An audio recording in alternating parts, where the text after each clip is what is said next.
things did not go my way, and water I inhaled vast quantities of water. And when you have blackout goggles, you're strapped to a seat, you've been spun around, that whole situation just induced a panic response in me. I was literally drowning in that moment. And now obviously I made it. That's because there are qualified swim instructors who are observing everything, and one of them recognized me in this situation and took me out of there, and I'm obviously here to tell the tale, but I will never forget that panic. That sensation is so unique, it's so scary, and that's what I want to talk about today. Because as horrifying as it actually is, it's also very fascinating to understand. So we're going to use the cadavers to look at the lungs, breathing, see exactly what's going on during the drowning process. It's going to be a fun one. Let's do this.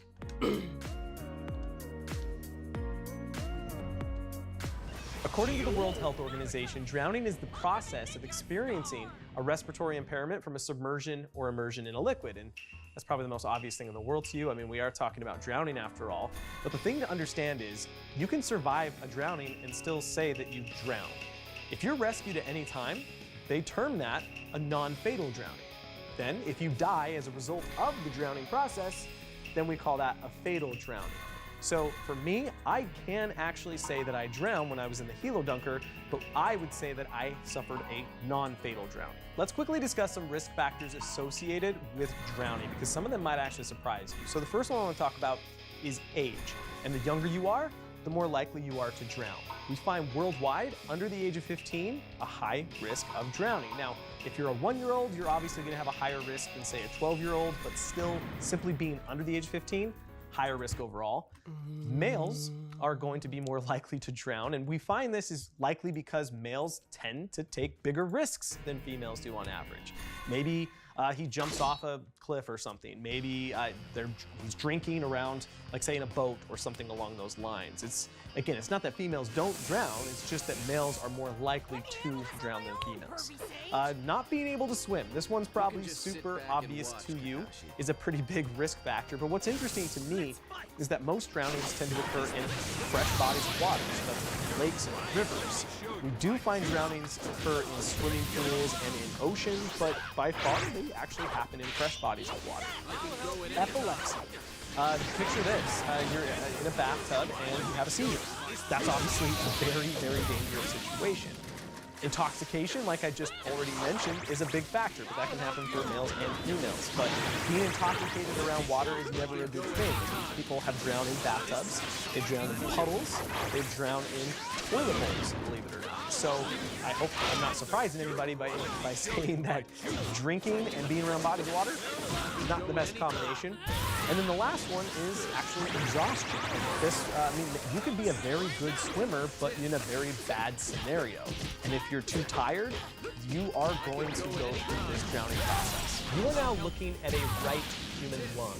And I want to quickly mention that this is a healthy lung. I know a lot of people are going to see this darkened color here and assume that maybe this was a smoker's lungs or unhealthy lungs in general, but these are healthy looking lungs. This darkened color here, these are blood vessels, and this is exactly what you would expect to see. These lungs are pink. There's also some dark purple on the backside. Again, this is exactly what you'd want to see. So these are very healthy looking lungs. But the lungs are going to be squishy. So that's because it's made of elastic tissue, so it can expand. So it feels very similar to a sponge. But then attached to it is going to be this long tube here that we call the trachea or the windpipe. Now, this is just a transport tube, if I can get this into focus. This is just a transport tube, and it's just transporting air to and from the lungs. And then up top, we have the larynx, or the voice box. Now, I can turn this around. This is pretty cool. This is an awesome cross-section of the larynx. Now, I did an entire video all about laryngeal anatomy, so you should go check that out after this video. But what I want to do right now is just briefly discuss breathing and how it works. Now, actually, Jonathan made an entire video on breathing himself. You should also go check out after this video. So this will be a real quick and easy version of it. But when you breathe in, I mean, obviously it's going to go through the mouth and the throat. It's going to then go through the larynx, and it's going to go pass down the air, the oxygen is coming in, and then it's going to go down. Let's see if I can turn this around and you can see the inside of the trachea. It's not all that exciting to look at because it's just a hollow tube in there, but the air is going to go down until it gets to the lungs, and that's where the trachea, as you can see, as we look at this medial surface here, the trachea begins to branch, and it branches a lot. And this branching is just going to fill up the entirety of the lungs. So it's just going to branch and branch and branch until it becomes microscopic. These little tiny air sacs at the end of all the branching are called alveoli. And alveoli are going to be surrounded by blood vessels, tiny little blood vessels called capillaries. And this is where you're going to have oxygen go into the bloodstream. It's going to diffuse into the bloodstream, attach to hemoglobin, and then just, which are on the red blood cells, and then go out through the entire body.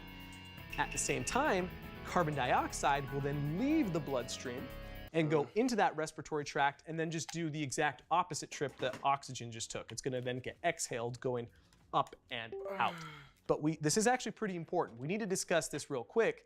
The fact that oxygen is used by cells to make energy. It's extremely important.